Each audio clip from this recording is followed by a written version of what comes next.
gets hungry for dinner at 8. She loves the theater and never comes late. She never bothers with people she hates. That's why the lady is a tramp.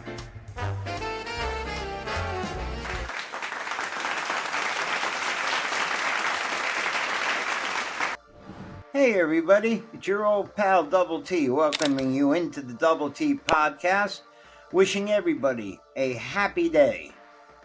Folks, today I want to do a little bit of reflection and a little bit of comparing and contrasting on what is going on in our political spectrum. So we had the election and Trump won overwhelmingly, and I believe given a mandate by the American people. He won the Electoral College in a big way. He won the popular vote in a big way. He has the House, he has the Senate, and now it's time to get down to business.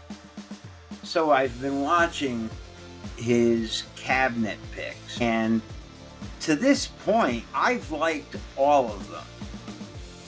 I knew he was going to have trouble with Matt Gaetz, but you want to know something, folks? I think Matt Gaetz was a bait and switch, because I do believe that there's other plans for Matt Gaetz with Donald Trump. I do believe that Pam Bondi was his choice, and he offered up Gaetz as a sacrificial lamb. That's just my opinion. Now, the other thing is there's two or three Republican senators that are on the rhino spectrum, and we might have some issues pushing through some of these nominations. Now, one of the ones that they're having trouble with is Pete Hegseth. Now, Pete is a decorated, I don't know if he's Army or Marines, but he's a decorated veteran, and he did 2 or 3 tours in Afghanistan, I do believe, and, you know, he's written a book. He's been with Fox for the last 10 years as a commentator. And, you know, all of a sudden he gets this nomination, and the Democrats go into a deep dive of his past. And there was some allegation of he supposedly raped an underage girl at a party in which he was inebriated. And there's hotel footage. What the issue was with this was she was a married woman. All right. She was at a convention. This was at a hotel. And there's clear pictures of her not being intoxicated and her going to Pete's room. And at some point, she had an oh my God moment saying, I got a husband and 2 kids in another room in this building, and I need an excuse. So she said that she fell asleep on a couch somewhere, and somewhere down the line, push came to shove, and she had to come up with an excuse, and she said that a Hegseth raped her. Not true, right? His legal team has asked this unidentified woman to come forward, but she won't. All right, they can sling the allegation, but they won't back it up. I think Pete's a decent guy, and I think he's what we need for the DOD. Another cabinet post nomination that they're fighting is Tulsi Gabbard for Director of Intelligence Operations. I don't see any issue with Tulsi Gabbard. She was a Democrat. Then she went to become an independent. Then she signed on to Trump's movement, and she was with Trump all the way. And she's a very smart, intelligent, 20-year veteran has seen combat. I don't see any issues with her. And the other big one the one that they're most afraid of is Kash Patel as director of the FBI. Kash Patel is brilliant, all right? And if it wasn't for Kash and the work he did with then Senator Devin Nunes, there's a lot of stuff that wouldn't have come to light on some scandals that proved to be detrimental to the Democratic Party. Kash Patel is a brilliant guy, and he's just the guy that the FBI needs, because the FBI needs to be turned upside down. All right, I think that all of Trump's nominations are going to go through. Okay, but we have one problem, and that's Joe Biden. Okay, so as we saw, Joe pardoned Hunter. The thing he said for the last year or 2 years he would not do. The last thing Karine Jean-Pierre said when asked in the press briefing room every day, is the president going to pardon his son? She kept saying the answer is no. And the answer turned out being yes, but the president wrote him a special kind of pardon. He wrote him a blanket pardon for anything from September 1st, 2014 to this week. So even any crime that Hunter potentially committed, he's covered. Anything that comes out, Hunter is pardoned for. Now, they're all afraid that Trump is going to come after his political enemies. Okay? But let me ask you a question. When Trump won in 2016, he knew that Hillary Clinton was the one that bought and paid for the Steele dossier. And she was responsible for all the trouble that Trump had in his campaign. What did Trump do to Hillary Clinton? Even in the debate when he said, if you were in charge, we'd be in trouble, and he said, you'd be in jail. What did Trump do to Hillary Clinton? He did nothing.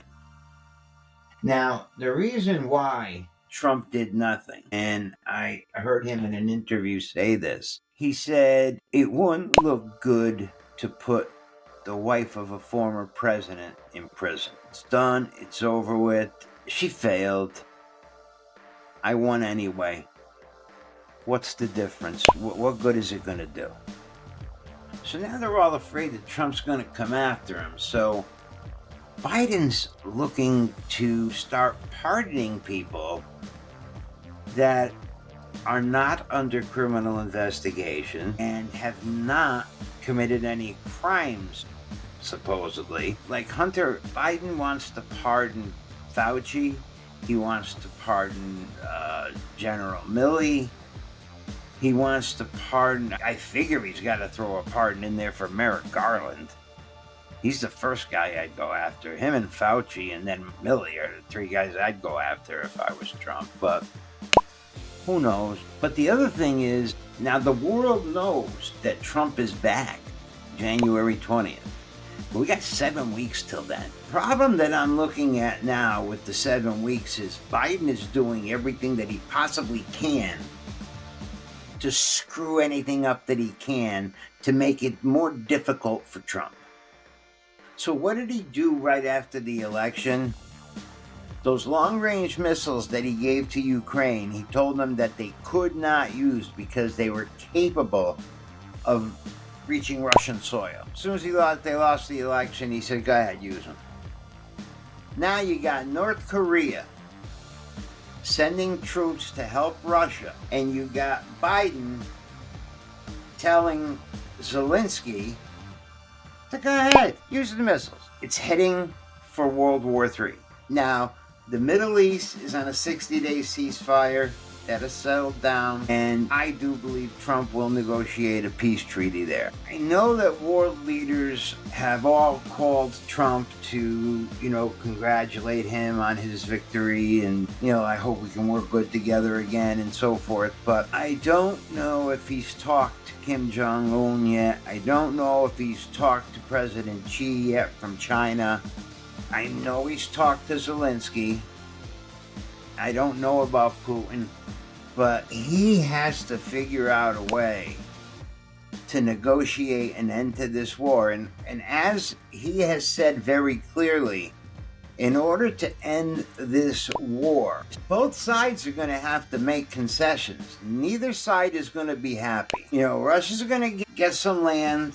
Ukraine's going to lose some land, and that's where it's got to end. And then we have to talk about the rebuilding. And mark my words, Europe is going to rebuild it, because Trump's not. I guarantee you that. Ukraine is the most politically corrupt country in the world. I don't think it was necessary to give them everything that we did without forcing our European counterparts to do the same.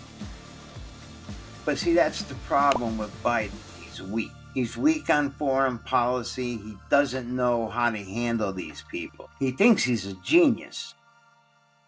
But that's not the case. This administration is going to go down as one of the most inept, corrupt, disastrous presidencies in history. I guarantee you that. Take a deep breath, America. January 20th is coming. Help is on the way. Now, I've been a Trump backer since he came down that escalade. I just knew there was something about this guy that was special. And if you notice, Trump's tone has changed greatly from 2015 to today. Trump hasn't been on the news every day.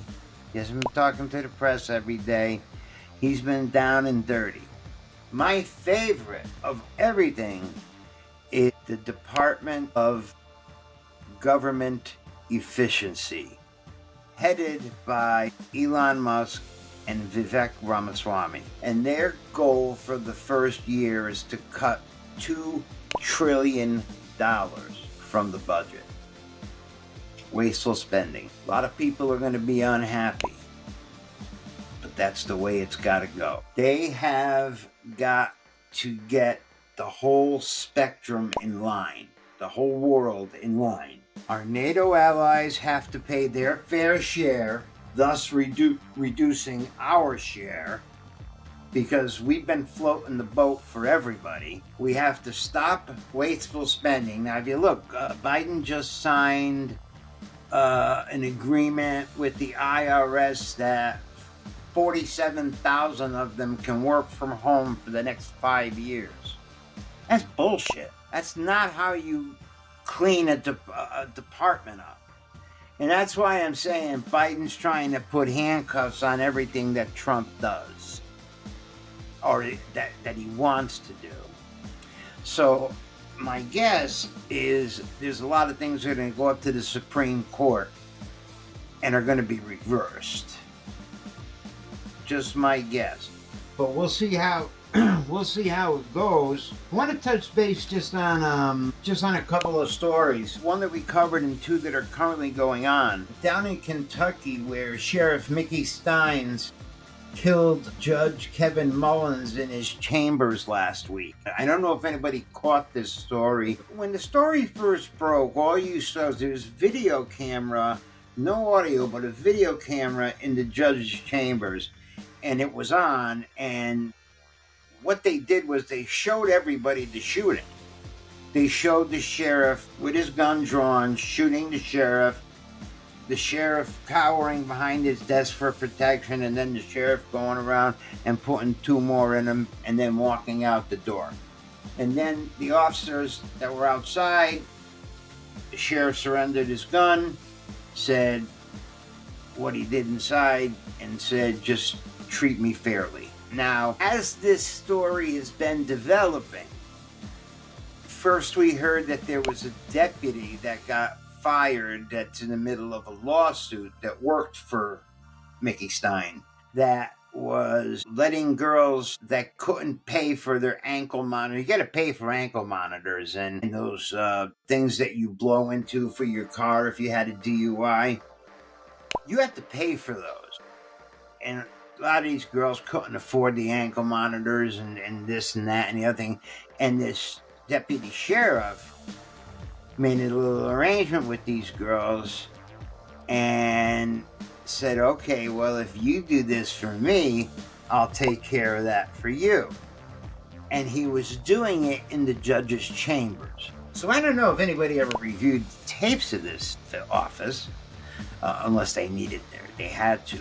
But one of the things that struck me odd that they haven't really come out with an explanation on is the sheriff was trying to call his daughter from his cell phone in the judge's chambers. Then he took the judge's phone and he was going to try to call his daughter on a judge's phone, and his daughter's contact information was in the judge's phone. And that's when he shot the judge. Now things are coming out that the judge was involved in this sex scandal also, and that he was doing things to women in his office chambers too. Now I'm waiting for the connection with the sheriff's daughter, because my guess is there had to be something going on between the judge and the sheriff's daughter for the sheriff to have that reaction. I mean, this sheriff looked like, his life was the law. His life was the law and his family. And my guess, he looks like a decent guy, doesn't give you a bad vibe. You know how you just get that vibe from people? So you check it out on YouTube. It's all over YouTube. Just type in Mickey Stein or Judge Mullins, and you'll see a bunch of tapes and stuff. It's really a quite interesting case. Back beginning of the season, I covered a case about Chicago politics at its worst. Remember how, Chicago used to be upside down and it was always a very corrupt, Chicago was corrupt. It was Al Capone, Prohibition, speakeasies, everything was corrupting, gangs and the mob in Chicago and probably other areas in Illinois. But the one that I covered was a girl that calls herself Super Mayor, Tiffany Henyard, in Dalton, Illinois, and also the Thornton Township. She was the mayor of Dalton, and currently is the Dalton Township supervisor. She is under FBI investigation for misuse of taxpayer funds. She put the town of Dalton, who's got about 25,000 people and a median income of $50,000. She grabbed them for about $7 million. Thornton Township, which is much bigger because it covers like 15, 16 villages. She makes, between the two, she makes $300,000 a year. And I mean, $300,000 a year, I live in a gravy life. I mean, $300,000 a year, I'd be going on vacation every 3 months. Come on. That wasn't good enough for her. She was taking first-class trips to Vegas, to Texas, to wherever the hell she wanted to go. Amazon, $43,000 in one day. She said it was for office supplies. That's a lot of erasers, man. It's a lot of copy paper. But she's under FBI investigation, and here's what I think the coolest thing was, and I just saw this a couple nights ago, courtesy of our friend O'Shea Jackson. Thornton Township decided to do something a little different, and it's within their constitution, their state bylaws, or township bylaws, that they have the option to caucus as opposed to having the election just straight out. So they brought up the caucus, and they went into caucus, and Tiffany didn't make the ballot.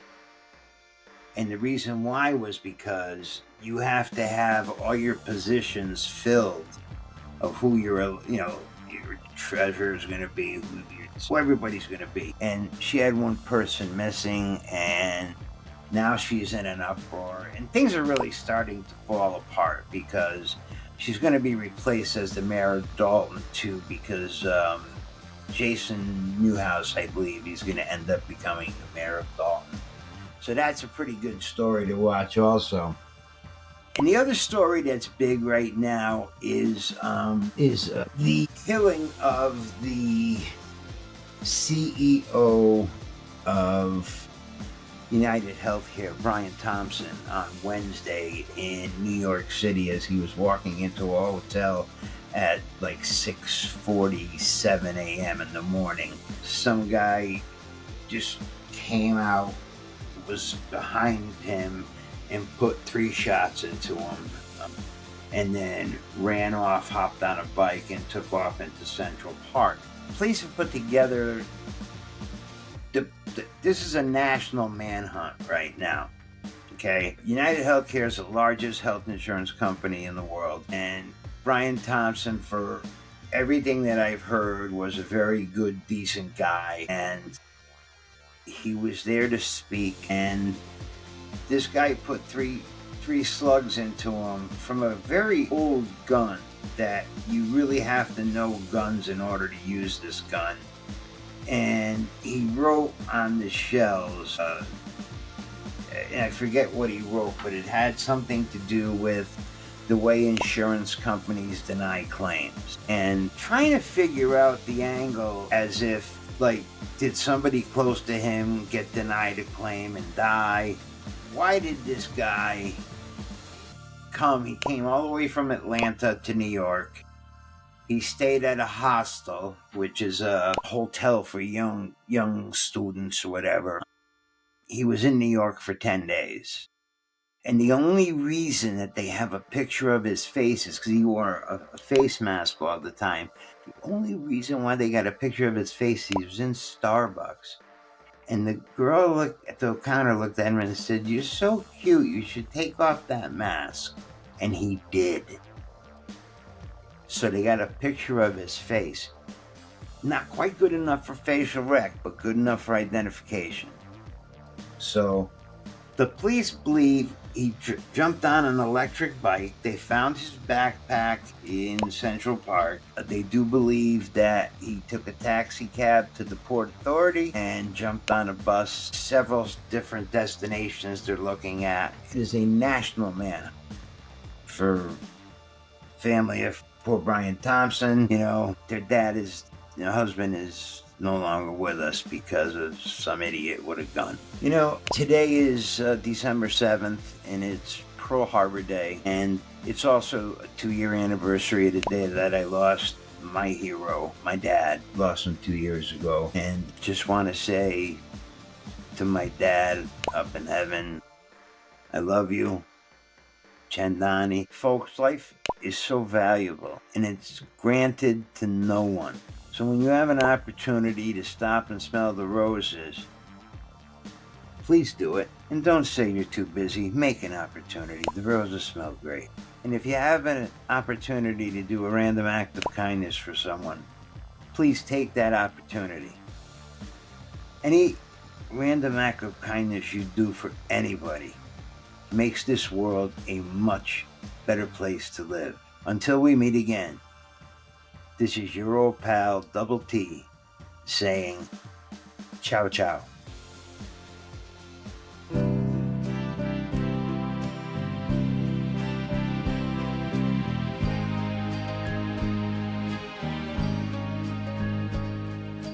Memories pressed between the pages of my mind.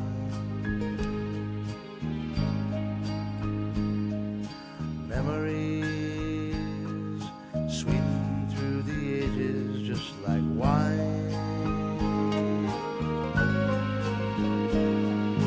Quiet thoughts come floating down and settle softly to the ground. like golden autumn leaves around my feet. I touch them and they burst apart with sweet memories,